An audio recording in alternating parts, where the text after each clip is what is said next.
Couldn't find it. Oh God, Facebook. I haven't.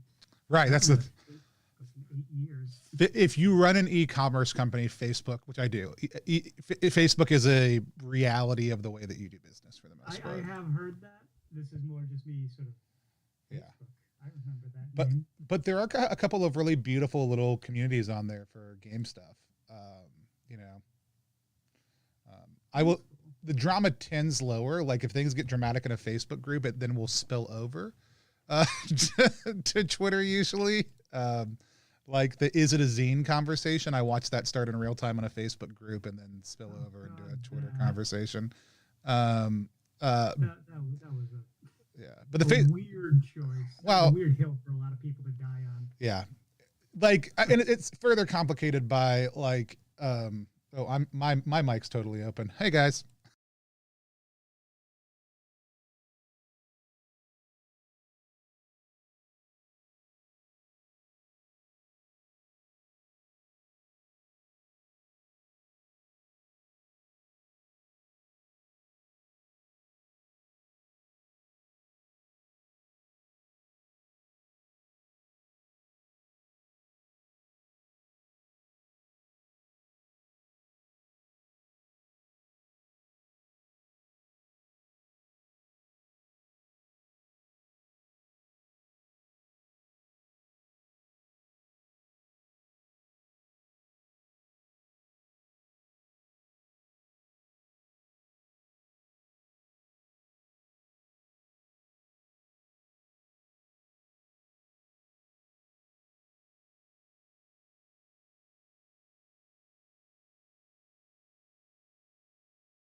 Bitter tea. Ben, you're right. I didn't say anything compromising because I muted myself right before I said all the compromising things. We'll be live in just 1 second.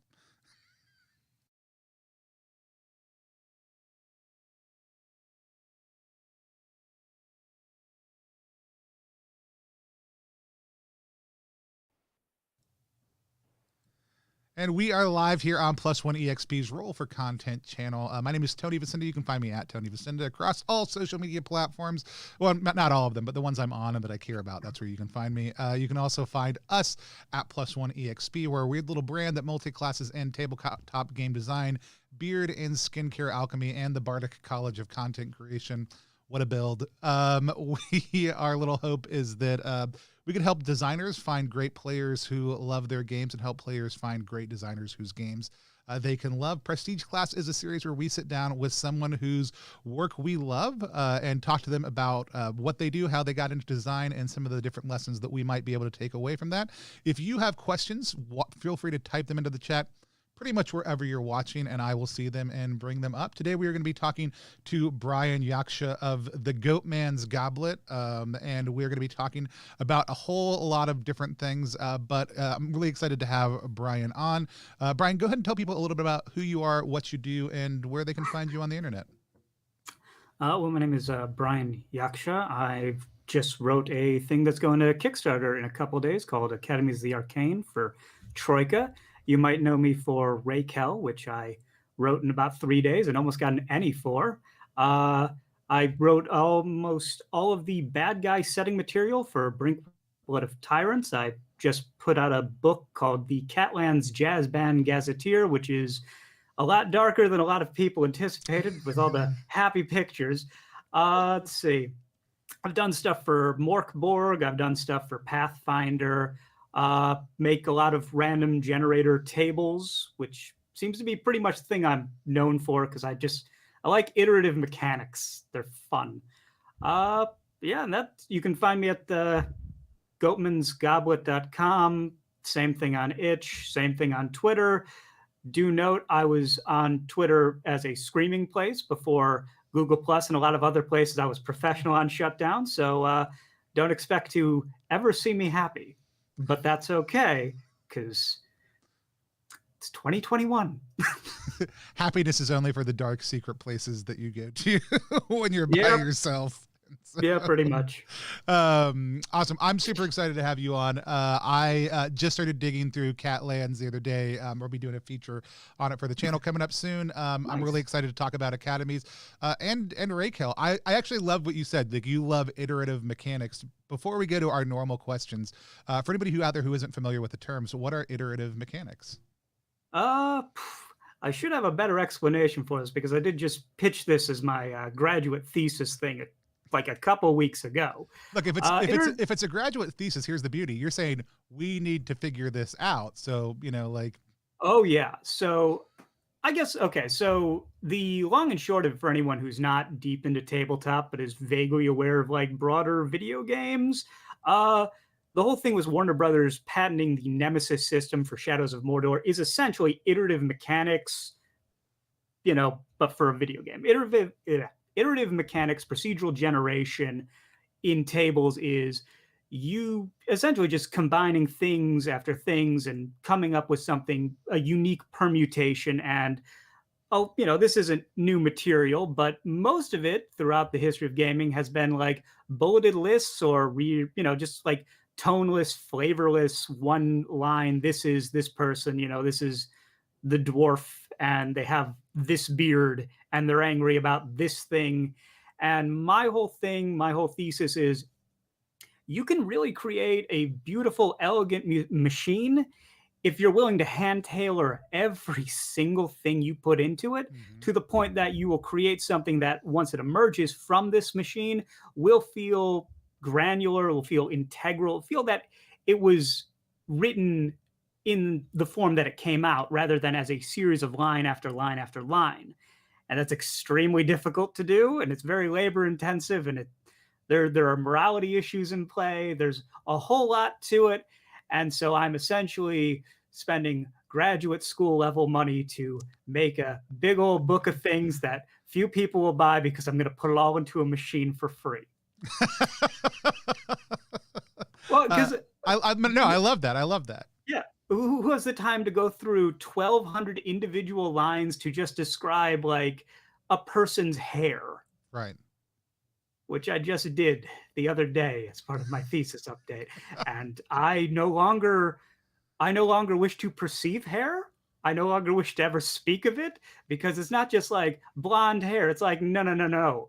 I have to write this as though it's like written, like of the time of Melville or Dickens. It's got to have a narrative quality to it. Man. I love that. Well, I love that. And I actually like, I love that a lot of the properties you've worked on, a lot of things you do, like I can absolutely see that passion in, like, it's not something I would have like named having read your stuff as like, oh, this person's obviously deeply into iterative mechanics, but looking at your work, it's also easy to see that fingerprint, like having heard you say that and talk about it. So that's super awesome. I'll look forward to probably coming back and touching on that again a little bit later. But how did you get into, most people I know got into tabletop game designs by playing tabletop games. Very few people I know were just like, I've never played a tabletop game, but now I will design one. How did you get into games? So I was like 10 years old and my cousin did one of those, like, my dad works for Nintendo type lies at me, but cause like I was 10. So 3rd edition of D&D just came out and there was a monster manual, and I have always liked monsters and horror things at various levels. Cause my great grandma showed me Army of Darkness when I was like 6 because she thought it was a Ray Harryhausen movie. It's not. But so that that was an early awakening. And so it's just like, hey, cool, big old book of monsters with like weird cover and interesting illustrations and all this stuff. And that's pretty much what got me into it. I played D&D without understanding the rules of D&D for many years because I was 10 and didn't really have like even the beginner's game from back then. One, I don't have $40 because I'm 10, and two, it doesn't really easily explain these concepts for a child. Right. So, just futz around with that. I think my first real game proper I ever ran was end of high school, start of college, Dark Heresy, just because, I like Dark Heresy. It's a good game. That's awesome. It's got fun stuff. But it also does sound like from the get-go, like you got a little bit of that classic Dungeons and Dragons experience of I've got some of the material, but not all of the material, and I'm just making this game up to figure out, which is like the very old school mentality, right? It also it also does mean that from the get-go, you were kind of designing the game you were playing. You're like, we know what these monsters are. We know they interact with things this way. I'm reverse engineering like the game we're playing from that. Yeah. That's awesome. Yeah. That's awesome. I love that. No, I think that's so excellent. And then you got into design. Like, what made you decide to make that leap? Was there a moment, or did people just start asking you to write things? I have always been an over prepper because I have my general like stable of players. Like, there's still a few people in there from those days, which is interesting to me because I've forgotten the names of people I like hosted organizations with in college. And so it was just sort of like over prepping, and then like, the early days of Google Plus before being involved in communities and circles. It's just like, oh, hey, somebody is asking if anyone's made something for this. I have made something for this. It's not great, but there's some decent ideas here. So, just pry that apart, butcher it to your needs. And, I think I got into tabletop design proper by way of the OSR because I don't need to know big numbers. I don't need to know these formula. I will never understand. Every time someone explains to hit armor class 0, I'm like, I get this. And then 5 minutes later, it's like, that doesn't make sense. It's an idea you have to come out sideways. There are crystalline moments where I'm like, I understand, Thaco. Like then like, again, a couple minutes later, I'm like, I don't. And then I'll look at it again and I'm like, oh, it's beautiful. It's gorgeous. And then which makes sense. And then it doesn't make sense. And then you're comparing it to ascending, and ascending is very easy to understand because its numbers go up, roll higher. Right. And that's so simple to grok. And so I came in from the OSR. I think my first real publication was I wrote a bunch of stuff for Dolmen Wood by Necrotic Gnome, and I made enough stuff that they couldn't not hire me to make something for them because my blog was showing up in Google searches before their stuff due to me making too much. And so SEO won the day for me. And then I did stuff for the Chromatic Soup zines by Evelyn Moreau, which were a lot of fun. And Catlands is directly related to stuff from the second one. Awesome. Yeah, I love that. I also think that's still a pretty viable strategy. Like, if there's a system out there that you love and you just want to create enough stuff to dwarf the creator in SEO, because most game companies are pretty bad at it. And so I actually got hired to write some stuff for Age of Sigmar's Soulbound, because the Soulbound core book has like, here are 13 questions that you need to answer to like really fully encapsulate where your character is in this world. And I was like, I'm going to make tables for all of these and put them into a machine for people to just click, because there's a lot going on here. And I definitely learned to appreciate the Age of Sigmar as a setting, because it's literally just smashing action figures together on the surface. And it's like, that's great. And then you get into the deeper stuff. It's like, oh, this is significantly more tragic than any of their other properties. Yeah. That's neat. Love it. But I want to ask you a question. This is totally just a weird mental aside that I have. I've noticed that people use OSR in different ways. Specifically, I've noticed that like Ben and people who've been in OSR for a long time, I use OSR as an adjective. Other people use it as a noun, as if it was a location or a thing. So some people will talk about being in or out of the OSR. They'll talk about OSR if it was something you did or could hold. I use it simply as a way to ascribe a certain type of design. But you sound like you've used it a couple different ways. You may not be cognizant of any of that. What are your thoughts? Oh no, I've had this conversation with a lot of people, specifically in the dying days of the most recent dying days. Well, not the most recent dying days, like the second from the most recent dying days of the OSRs. It continues to straggle on. I always viewed it sort of as like more of like a genre or like a period genre of music, where it's like, yeah, no, that's, like that's rock or that's jazz, but then it progresses and it changes, and then you got to deal with all these people who are in there and you wish they weren't because they're evil, and then it's like, well, is this really punk anymore if the punks are doing this? And then it's like, okay, so you can't really like, it definitely did exist in a time and place, but then you had people who existed within that time and place while locked in a different time and place. I would say the OSR is still a pretty good place to create stuff, but certainly not by the American lens of it. Like in South America, they're doing oh my gosh, ton of cool so stuff. much good stuff. So much good stuff. The Latin community is killing it with OSR stuff right now. Yeah, and like the British OSR is doing some good stuff that outweighs their questionable stuff. And I don't know. Yeah. I look at the people I was peers with in the American circle, and it's just sort of the case of like, not for the laws of this land kind of situation. Yeah, I feel like with the British OSR, we're at least the British aren't actively colonializing anymore. Well, they just have problematic the design good's ideas. More outweighing the bad. Yeah, but it's like I don't consider my work to be OSR anymore.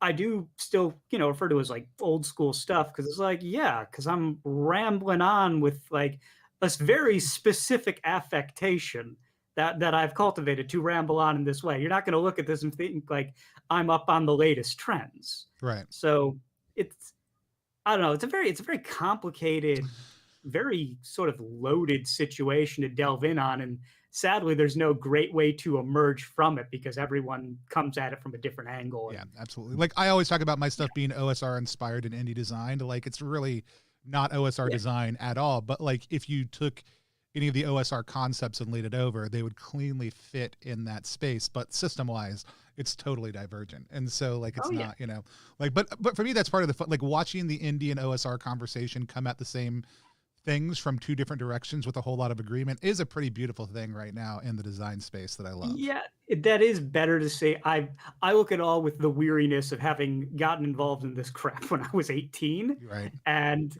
it's just like, oh, the bodies I've seen you people bury. Both literally and figuratively and mechanically. So no, that's awesome. Well, let's talk a little bit about one of your designs. I think the first design I remember seeing from you, and that's Rakehell, which I think is a hack for Knave, correct?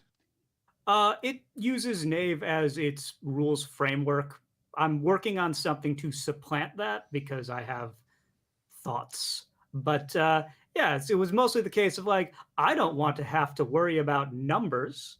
I want to write a bunch of purple prose, and I just want to keep on writing that upon writing that and emerge with something from it. And I mean, you can convert Knave into pretty much everything. It's a lingua franca type situation. Yeah. Well, I, the item system in Knave is probably one. As somebody who loves nothing more in any system than to put a bunch of weird things in my character's pockets and then pull them out at opportune moments, like Knave does a lot of things that I deeply love. And so tell us a little bit about Rakehell. You said, a lot of the desire was to avoid numbers, create purple prose, but tell people who may not be familiar with it a little bit about the system and some of the things you were doing with it. Because there was a point in time where it was like your big main thing, right? Yeah, I think at some level it's still my big main thing, but that has mostly to do with the fact that I have 2 sequel things that are about 75% done, but stuck in production hell. Because I was writing a big city one, and then the pandemic happened, and then I reached that point of I no longer wish to ruminate on urban living. Yeah.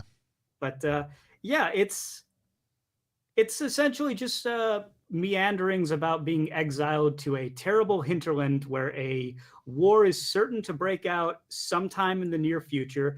It's very obviously me talking about Alsace-Lorraine, because it's the two big factions that are fighting your homeland and this terrible foreign kingdom.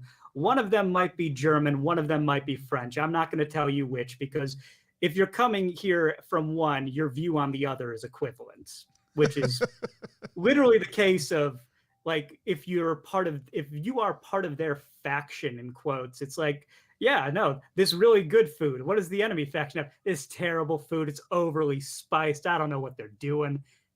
Here's some lies they're telling in the news. And it's like, yeah, of course you'd think that. You're very biased because a war's about to happen. So a lot of people in, I guess, more European circles really like it because it's apparently very Warhammer, which is like, I'm happy. I really enjoy Warhammer Fantasy. I think on some level at the time, I did not have beef with Zweihander as a thing, but from a design perspective, reading Zweihander was just like, wow, you got all these pages and it's like a bland boiled sausage. Give me a setting. You gave me the hints of a setting, but nothing here that's not serial numbers filed off levels of boring. Come on. You can ruminate. Where are the Korngeists? Where are the Snallygasters? If you're going to make something German, make it German, or at least the American interpretation of Germany of that period. And so a lot of my designs, specifically around that time, were coming from a place of, I hated my job, but my boss didn't know how computers work, so I was able to just write. And as a result, there was a lot of spite-powered writing on that. I got the core of it done in about 3 days, and then wrote some modules that went alongside it, because adventure design is weird to me and I like gimmicks. So I wrote one about raiding a dragon's lair, and it's literally Don't Wake Daddy, the board game. Oh my gosh. Except rather than pushing a thing, it's committing mortal sins. Yeah. And once you hit enough, you're going to die real bad unless you can, get out. But it's like, yeah. So it's very over the top in terms of just being this dreary sort of miserable world, except it's not miserable because of big evil chaos or, like Sauron and Morgoth. It's like, no, it's you've been cast out away from your home because people fundamentally do not like you. They will not tolerate you there any longer. And now that you're being sent away, your actions will directly profit some very wicked people. And there's no real way to avoid that. And everything you've heard about this place you're going is clearly biased, except horrifically some of it might be true. So you got to decide how willing you're going to be trusting of other people. And that's sort of the general space that Rakehell operates in. I love that. I also love the concept of like a gimmick as adventure, right? Like basically like a lot of the stuff that I do when I'm creating adventures or new little settings for other stuff I've already created, I just want to throw a fun new mechanic in the middle of that and then build a problem around it and say, now you interact with this world in this way. So tell me some other times that you've done something that's more of a gimmick than it is just a straight up narrative adventure. I actually don't write a lot of adventures because my play group, let me put like this. I think 3 or 4 weeks ago was the first time my play group over the last 2 to 3 years have ever been inside a dungeon, because they're always just making mischief in general. So I don't really do a lot of dungeon design, adventure design stuff. I'm more about the stuff outside of it, and my player group, being who they are, will do some horrific things, and this will lead to them getting into shenanigans. So, but gimmick as adventure design is pretty much where I want to be approaching this. Like I did write a bunch of things in one of those 75% done projects of just like finding a gimmick. Like one of them is it's regarding, because I write about bells a lot. I don't know why I write about bells, church bells, whatever. But it's like, here's a bell. If it rings 3 times, the world will end.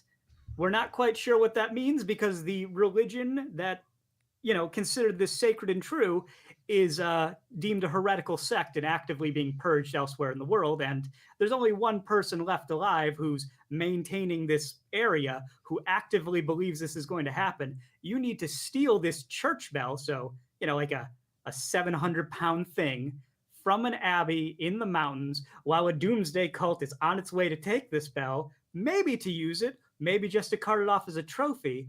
And you don't get paid if they do that. So it's the matter of, hey, you're fighting around an object. Every time it rings, something bad is going to happen. You can ring it more than 3 times and just keep invoking what appears to be the apocalypse. But it's also, you're in the middle of a monster haunted wilderness, ringing a giant dinner gong. So you've got a group that really basically it's like, hey, here's like, I'm just going to throw this big problem at you, and then you deal with it. Like, that's it. Like, that's that's awesome. Like, I love that. And no, I think that's great. And I think, like I said, especially if it, with the focus on like iterative mechanics, like the ability to say, here's the big problem, and then everything else we're just going to like fill out as needed is a really beautiful way to go.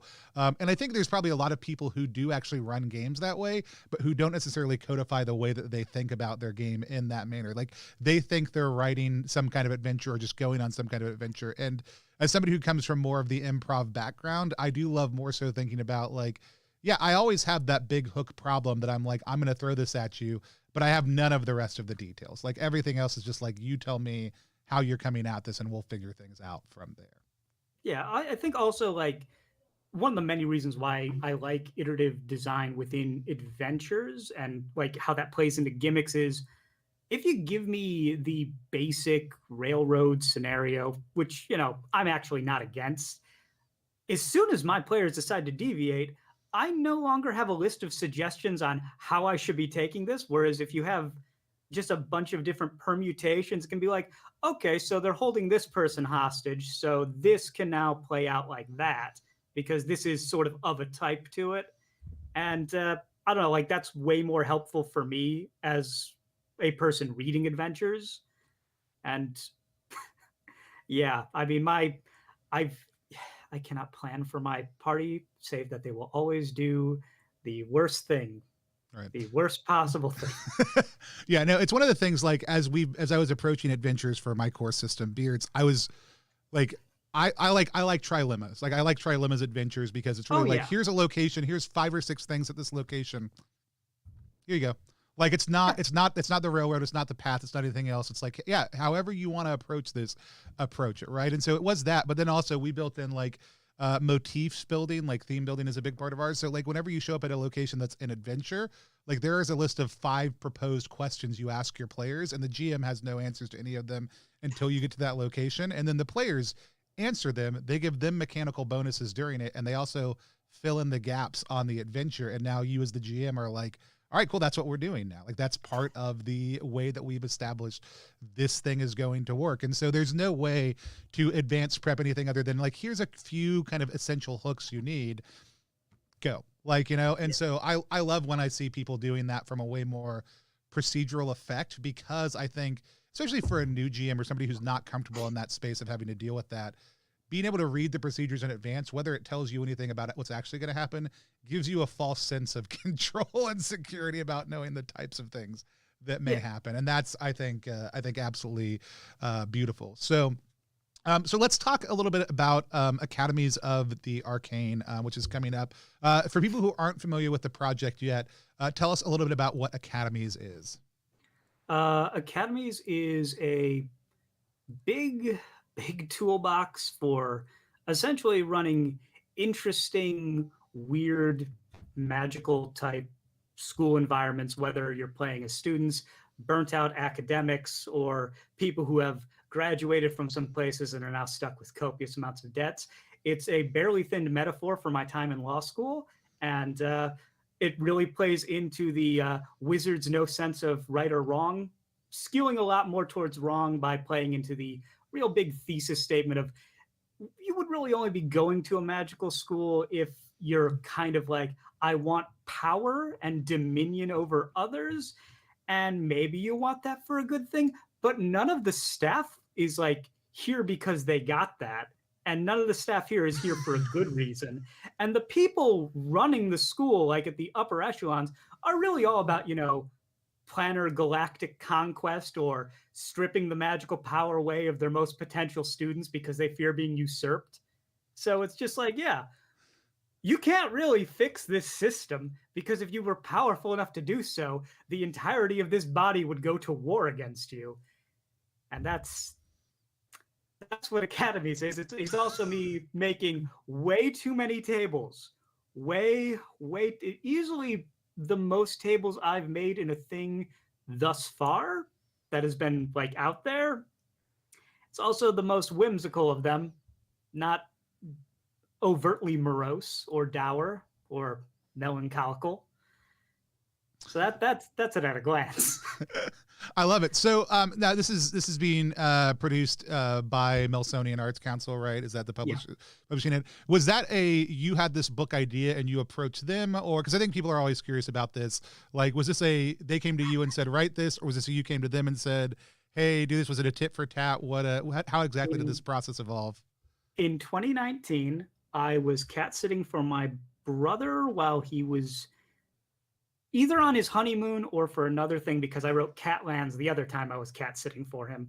And I was working this factory job where I got promoted to being a factory foreman, but I received no additional pay or benefits for essentially being promoted about 4 times. So I was like, hey, I want to quit my job. Does anyone want me to write a book for them? And then Dan Sell was just like, yeah, sure, pitch me something. So I gave him 2 pitches, and we went with the magical school one because, fun, a little bit more guided. The other one, I would still definitely write at some point, but I no longer have all of the research material I would use for that, because it was a matter of me making this impossibly gigantic mechanism for generating spheres, cultures, people, items, everything based on the thematic symbology of colors. It's going to be the colors of the spheres, to be pretentious. And it's just like, yeah, could have done a bunch of crazy stuff with that, but that would have been way too much. Like even Academies I had to cut a lot of content that I had like sort of done, just because I'm like, this is already thick enough to club someone to death with. Yeah. Well, and I want to kind of touch back based on iterative design. Like Troika is one of the systems that Vi had a good conversation in the recent Mothership review that they did about lore versus setting, right? Does Mothership have a setting? What is lore versus setting? And I feel like Troika, out of any system, does the best job of saying you're going to create a sphere through play. And the reality is it's going to be determined by the characters you roll up, the items that you have on you. All these things are going to tell us a little bit about the world you're going to be playing in and what's important. Like, it is one of the few systems that I feel like really embraces the design ethos that you've been talking about as we've been going through. So I'm super excited to see both just more of your takes on it, because it's a system, like I said, that I love. My dark, dirty little secret that started the entire concept around this event we're doing called TroikaFest was somebody from the Melsonian staff was like, hey, would you cover a Troika thing on your channel? And I said, I would love to. And they said, like, how can we get you more of the stuff? And we were talking about just like the normal, like, reviewer, like, publisher kind of BS stuff. And I was like, hey, FYI, like, I've never played Troika. I own a crap ton of Troika books. I love Troika as a system. I read it on a regular basis. I steal ideas out of Troika all the time, but I've never actually played it. And I bet you, like I said, when I talk to people, I'm not alone. Like, there are plenty of people who own Troika who love the idea of Troika who have never played Troika. And so later on this week, or in a couple weeks, along with Academies launching next week, we're doing this thing called TroikaFest, just to basically to solve that problem and say, hey, people, play Troika, like, give it a try. But talk a little bit about about designing in that system from an iterative standpoint. Like, what are some of the things people might be able to expect looking specifically at your design ethos coming to the space that Troika already does so well? What are some of the ways that those kind of things fit together? Well, a lot of D66 tables, I think, is probably the most notable thing. It's really, system only uses D6s, so I was meant to design specifically for that. And it's pretty much everything's just stacking these various permutations of 6 and 36, or 2d6, but the 2d6 is really if you roll evens and odds and then a d6 for each of those, and there's a d666 table at some point in there. Yeah. Just a lot of numbers, but they're all permutations of 6, and they all have to carry the same sort of weight to them. I mean, as a system, Troika is pretty simple. It is. Like, I don't have to, crunch these wild balances. I think the most sort of like finagling we did with the numbers was with regards to like spell cost and stuff, because sometimes, like, I don't know, it was sort of the issue. Like, by this point, you should have enough stamina that using this won't kill you. But I also like the idea of some, newbie coming to school and be like, hey, so I know this power that can like destroy planets. It's like, cool, do it. Do it. Let's see what happens. And it's just like, yeah, not only are you going to die, but like you're going to spaghettify yourself or just become like a black hole with the terms of like, you've done something you absolutely shouldn't have done at this point. And I'm like, the quibbling over whether or not that should cost 9 stamina or 12 stamina. And it's just like, yeah, well, I don't know. It's Troika.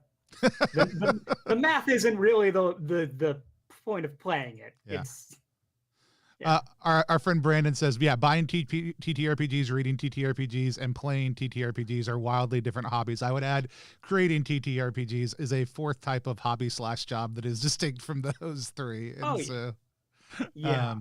Like I drove across the city yesterday because somebody had like almost 200 copies of Alarms and Excursions and The Wild Hunt that they were willing to get rid of for like $200. And it's like, will I read these? I don't know. But am I going to drive across the city and like get these from this person and bring them back and let them sit outside my house for a couple days to make sure there are no bed bugs and then try to read through as many of them as possible? Absolutely. And I have no use for these other than as there's a lot of them from the 70s and 80s. They're just historical artifacts that I'm deeply interested in that are falling apart and crumbling. Not because they're in bad condition. They're incredibly well kept, but like, it's just the accrual of the thing. No, that's always a fun part. Is for something I wrote in Rakehell 2, which I had to rewrite an entire carousing system, and I remember going through the old Dungeons and or Dragons magazine and just seeing that really badly written prostitution table, and just be like, no, you're alone in the wilderness. If there's one town, I want to make you feel like you've made a human connection, and then be really caught up with the fact that your realization of like, so this is it now. I can never go back home. I can never do these things people put on me. So I'm going to try and find human intimacy here. But even they know that this is transactional. Right. And so it's just like, I just want to, there's good seeds in a lot of old stuff. Like I think Gygax sort of shaman class, which is not great, but it has a really interesting spirit quest mechanic where it's like, go out in the woods and fight a demon. Right. And then that demon serves you. And it's like, yeah, that's cool. And it's 100%. Why aren't we seeing more of that? I'm going to flip through these to find the things that are easily readable and won't strain my eyes, and read those things and be excited about some of them. Even just last night, pulling out one of the boxes on the front porch and just looking at the covers of these things and some of the choices that were made from a design perspective, and some of the like tender humanity of the conversation that is totally lacking in the modern RPG sphere sometimes, of like, hey, we didn't put out a magazine this month because we had a kid. By the way, their baptism is on this date, and we sent you all this handwritten letter to just let you know you're not going to get a magazine, but you just need to be okay with that. We'll have one out for you next month. Like, that was it. And people were cool with it, right? Or, hey, thanks to so-and-so at the local like post office for helping cover the cost of postage for me sending all of my pages in this month.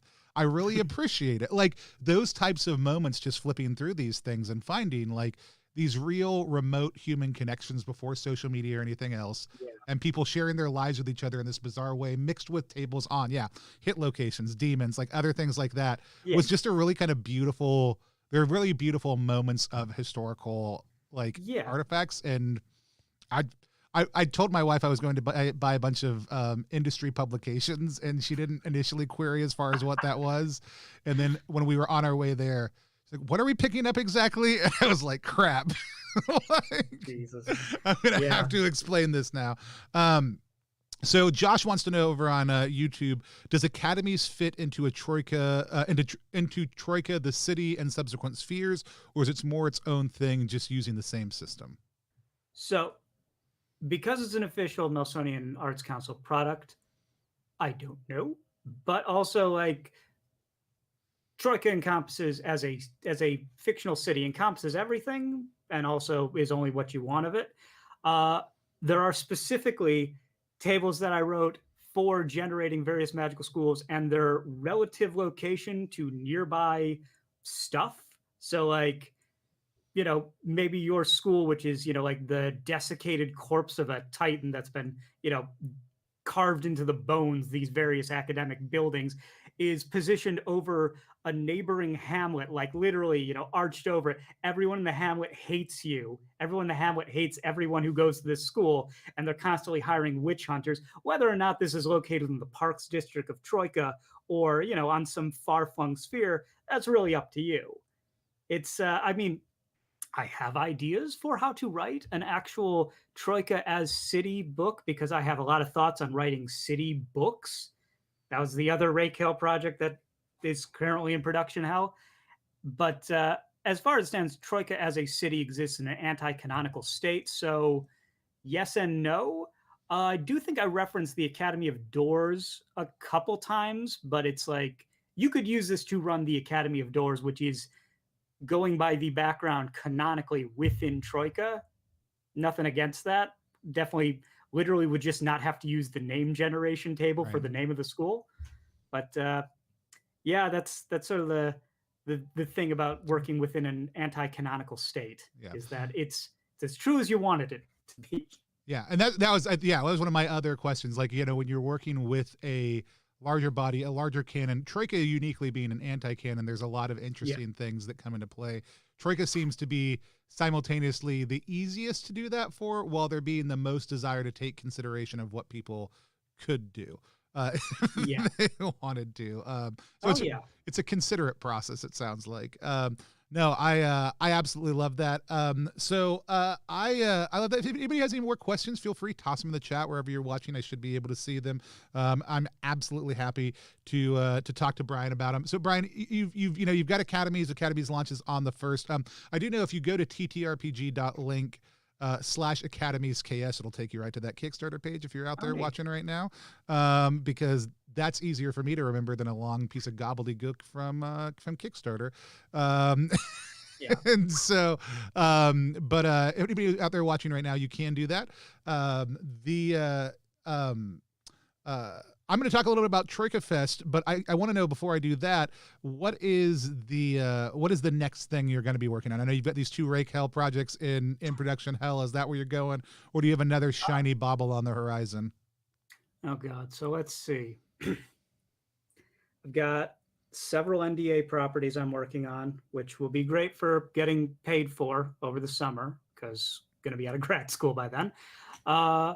I've got some stuff in the works with Best Left Buried, which I'm quasi unaware of the status of talking about that because we talked brass tacks yesterday, but nothing's been signed. I mean, it's going to happen, but it's like, I don't know if I'm under an NDA or anything. Let's see.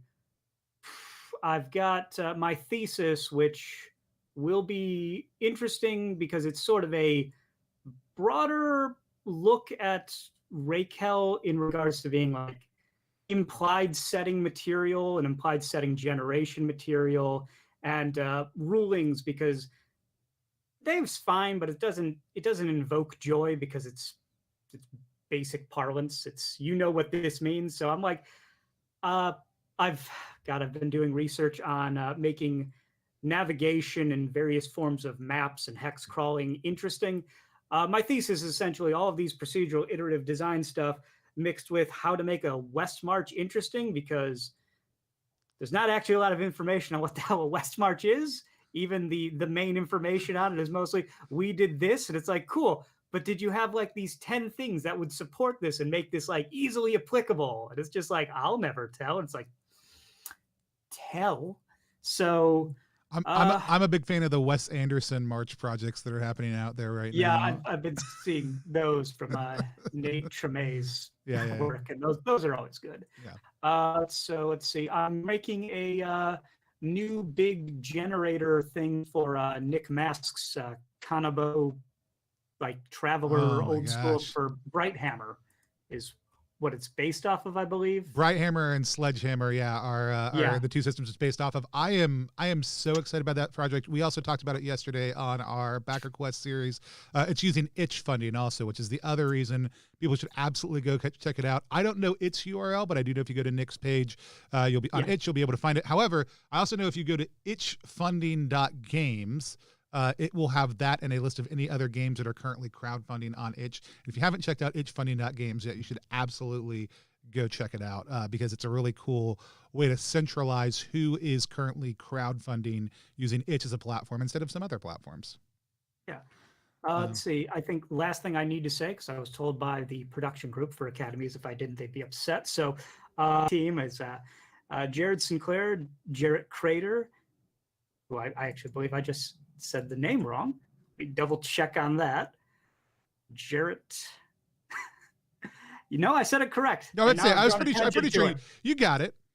And Ja'Cory Holder, who's doing the art. Yeah. So absolute phenomenal team. I've got to see some of the art for some of the stuff we're doing for TroikaFest that we have in the works. I've got to see. I've got to talk to both Jared, which may not sound different to anybody else, but are absolutely two different names, and spelled differently also, about the project a lot as we've been getting ready for TroikaFest also too. So I have been super excited about that. And then Ben asked me this question, but I'll ask you this question. We've got TroikaFest Jam happening. Are you going to be contributing to anything to TroikaFest Jam? Maybe it's sort of the issue of I've got several outstanding things I need to be doing. I'm also in the middle of writing my thesis and everything else in the world's going on. So maybe, hopefully, I've been making material for Gregor Vuga's Troika Hack Kriegsmesser because I backed that during Zine Quest, and it's a very interesting take. It's just, I pitched it to my group of maybe running of just like, how are you going to Canterbury Tales your way out of this one? And I was a little disappointed to see how very Warhammer inspired it was, but that's nothing I can't fix. I'll just make enough content that I can't help but be associated with it. Well, for anybody out there who's watching, I want to let them know also before we hop off about TroikaFest. TroikaFest is an event we have coming up. It's a partnership between our team here at Plus One EXP and Melsonian Arts Council. Basically say if you've never played Troika before, or if you like the idea of Troika but want an excuse to check it out, or if you love Troika and want to tell your friends about it, or if you play Troika with all your friends all the time and you all talk about it but you want to design something to basically for the first time or once again just play Troika. Specifically the week of April 5th to 11th. It's going to be happening in the middle of the Kickstarter they have coming up for Academies of the Arcane. On the 1st, we actually have TroikaFest Jam opening up. It's going to be going all month, encouraging people to create something for Troika with specific encouragement to think about how you might create something for Academies of the Arcane, how you're going to want to touch on kind of the wizarding aspect of the book that is coming out. That's going to be super comprehensive, so maybe you'll make something that's already in the book, but it doesn't matter because as long as you make it before it comes out, then you didn't know that, and that's fine. If you go to that link right now, it takes you nowhere, probably, because I don't think I set it up before I popped this up, so don't go there yet. And if you do go to it, it's just going to bring you right back to our YouTube channel, which you can find at youtube.com/plus1exp. It'll eventually go to the invitation video, because TroikaFest is not a centralized event. It's not an online con. You don't need to register for TroikaFest. What you need to do for TroikaFest is sometime around the week of the 5th to 11th is play Troika. That's it. And then if you share about that online, take a picture, post something up, share a story from your table, and use the hashtag TroikaFest wherever you post it, then you've participated in TroikaFest. We're also going to be having a number of live streams that you're doing. I'm going to play Troika for the first time on that Monday. I'm going to play it for the second time on Wednesday. I'm going to play it for the third time on Sunday of that week with some awesome people here on stream. We'll also have a bunch of open tables that you can hop into games with some absolutely phenomenal people people who have created stuff for Troika in the past, who are staffs of Melisonian Art Council, or who are just other great designers who happen to love the system. We'll have giveaways, a whole lot of other stuff that we're doing during TroikaFest. The best way to keep track of any of that information is just to set the hashtag TroikaFest to be something that you're following on your social media platform of choice, or to keep an eye on @+1EXP or @Melisonian Arts on Twitter and other social media platforms as we post stuff out. You can also just follow us on YouTube or Twitch to get notified when we go live. And that's how a lot of the different content will go out. But TroikaFest is for everyone. TroikaFest is not exclusive or require you to register or anything else like that, because all that stuff is annoying and exhausting. And we just wanted it to be something that people could do. If you are a content creator and you want to get involved in TroikaFest, officially reach out to me or Jared Sinclair from Melisonian. We'll get you hooked up with some graphics and other stuff that you can use to help promote it that week also too. I think that's all the things I wanted to say. There's a lot of stuff. So, and I'll have a video coming out that says basically all that same stuff, but with a lot of links on it that we shot right before this interview, and that I'll have up like tomorrow or Monday at the latest, one of the two. Ben wants to know if I'm doing something for Fest Jam. So one of the cool things, my core system, Beards and Beyond, which I don't know, I've got a copy of sitting around here somewhere, that is live right now, is big on D66 and D36 and other weird things that Troika is also. So I'm going to be making content that's compatible with both systems. And I'm super excited about that. I'll be putting some of that stuff up for Fest Jam. Absolutely. We will probably have our first thing will be without a doubt, a D66 table of beard potions. 100%. Like that's what I'm going to create, because I feel like that hits the Academies of the Arcane and Beards and Beyond, just right at the heart of things. And we'll go from there to see what other kind of crazy things I want to make during the jam. So that's what I'm going to be up to. But I would encourage you, whoever you are out there watching, to check that out. Brian, one more time, tell people where they can find you and your work. I was actually going to ask if you wanted to roll an exclusive for any of the backgrounds or any of that nonsense, but I do. Okay, well, you can find me at Goatman's Goblet, spelled exactly how it sounds, as like a goat man holding a goblet. Very basic. Twitter, itch.com. I believe I still have that URL. You can also find me at rakehellzine.com, where I have a couple essays and previews and a very cumbersome generator for all of the tables from Rakehell 1 and Rakehell 2 regarding character generation, put out in a narrative way, which I had to use as proof of concept for my thesis and why I got to do this rather than writing about Chaucer. They bought it. Awesome. Now everybody's excited about the exclusives. They all want to know. You want a background? Roll me 2d6 if you have dice. I do have dice. Do I have dice? I have dice from Black Rainbow, the official dice of +1EXP. But I'm not going to lie. I'm going to mix in a Justin Soros die here also, too, from Severed Books. So I've got 42. All right. Wait, you rolled a 42. Okay. Rolled a 42. Oh, neat. Hey, roll me another 2d6 on this, because this one has an additional set of concepts. 5 and then 6. All right. So my brother has a wonderful collection of like Hindu propaganda comics from the 70s, which are just the most pulp great stuff. They always end with someone being. Are these like Hindu chick tracks? Is that what this is?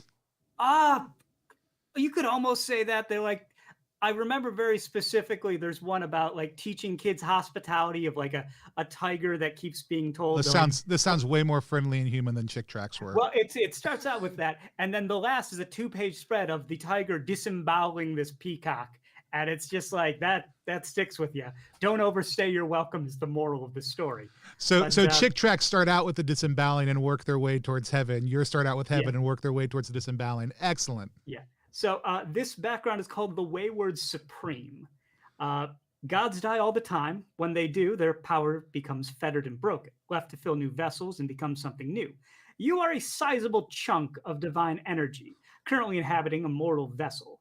With devout worship by your lessers and reconquista against your ancient enemies, you may achieve new heights of power. You possess a clearly divine physique, overwhelming hubris, and a divine weapon. What did you roll on that second 2d6? That was a 56. 56, so 5 and all right. And you are your concept, the concept that you existed as before you were decapitated and brought low, was that of empathetic walruses. It's how close that is to my actual background is just startling. And so the walruses just really weren't that empathetic though. Oh man, that's awesome. I'm incredibly excited for this. Obviously, I already have it set to follow. We'll be covering it again when it launches because we'll be talking about it during TroikaFest also a whole lot. I'm hoping we get to trot out a few of those things for some of the live streams we do, but I'll work with the team over at Melsonian on all that because we're excited to feature it. I do know that I believe the Troika generator put out by Technical Grimoire has been updated to include an option to click a button for 6. That'll take you through 6 of the backgrounds that are available in the book, but only 6 hand-selected runs. That's new information to me. That is information that got sussed out yesterday. So, that makes sense. And so, if not, it may not be available yet, but it's coming soon if it's not. And so, that's cool. I'm super excited. We want to be able to give people a taste of what was coming from the book during TroikaFest and specifically for Troika Jam also too. So if they wanted to hit the random characters and have those included, they would be able to. But it's I know it's a crap ton of stuff. But how many backgrounds? How many spells? It's just a ton of stuff. So, I know there are 36 backgrounds, which is a D66 worth. So you can roll straight from this as if it were the Troika core book. There are only 90 spells, but I don't enjoy allowing my players to play magic users because they're already going to destroy anything and everything. I don't need to give them cosmic powers to do that. So the fact that I had 90 spells in me that are not overlapping any of the base concepts from the core game is astonishing to me. Things like just, making contracts and bargains with elemental beings, and each thing is just, kind of getting worse. That was a bad example. Let me read an example that is actually good. Let's see. There was one that we went back and forth on, and I'm going to Google search. There it is. All right, because I got to use the word craw to referring to someone's Oathbind. By cramming an enchanted piece of paper into the craw of another being, the wizard compels them to perform the deed written on the paper or suffer the effects of an ancient guise. Until they do as demanded, they cannot remove the paper from their mouth. If they act against the demand, all drinks curdle, birds view them as ample toiletry, and petty misfortune dogs their step. If a target would be subject to multiple instances of Oathbind, the newest one invalidates prior ones. Yeah, invalidates prior ones. Those without wisdom teeth those without teeth or possessing fully emerged wisdom teeth are immune to this spell. So if you have your wisdom teeth, you cannot be oathbound because you're too smart for that. Your mouth is too smart. I am immune to this spell. That's good to know. So awesome. I can't wait. Again, I want to encourage people, if you haven't gone to follow yet, you can go to ttrpg.link /academies KS like Kickstarter to check that out. And I'm super excited about it. This has been Prestige Class with Brian Yaksha. And until next time, class is dismissed. Bye.